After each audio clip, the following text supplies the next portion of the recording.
অগ্নি propose করে কথাকে। বিস্তারিত জানতে সম্পূর্ণ ভিডিও লাইক দিয়ে দেখতে থাকুন। ঋতুর মা ঋতুর বিয়ে ঠিক করেছে অন্য জায়গায় জানতে পেরে কায়দা কানুন সকলে প্রত্যয়কে বুঝিয়ে বলতে যায়, কিন্তু প্রত্যয় জানতে পেরে মনে করে প্রত্যয়ের সাথে ঋতুর বিয়ে ঠিক হচ্ছে, তাই খুশি হয়।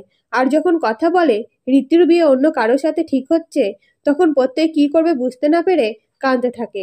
তখন অগ্নি বলে, এইভাবে কাঁদিস না তো, তুই একজন পুলিশ, তুই ঋতুকে আগে প্রপোজ কর, ঠিক পারবি, তুই মনে রাখিস তুই পুলিশ।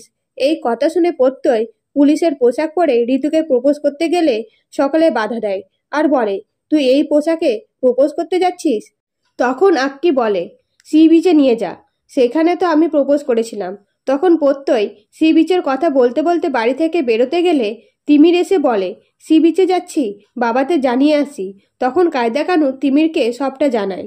এদিকে অগ্নি বলে, আমার মনে হয় সি বিচে না যেয়ে এই বাড়িতে ডেকে পাঠা ঋতুকে, আর ঋতু যখন আসবে তখন প্রপোজ করবি। এই কথা শুনে কথা ঋতুকে ফোন করে, গুহবাড়িতে ডাকে। ততক্ষণ অগ্নিরা প্রত্যয়কে তৈরি করে কিভাবে ঋতুকে প্রপোজ করবে, কিন্তু প্রত্যয় বুঝতে না পারলে শেষে অগ্নি বলে, আমি প্রপোজ করছি, তুই দেখে দেখে শিখে নে। তখন অগ্নি কথার সামনে যেয়ে কথাকে প্রপোজ করে, তবে প্রত্যয়ে সাহায্য করতে। তাও কথা খুশি হয়, কারণ অগ্নি প্রপোজ তো করেছে।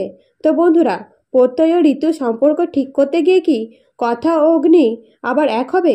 তোমাদের কি মনে হয় অবশ্যই কমেন্ট করে জানাবে। আর ভিডিওটা ভালো লাগলে সাবস্ক্রাইব করে পাশে থাকবে। ধন্যবাদ।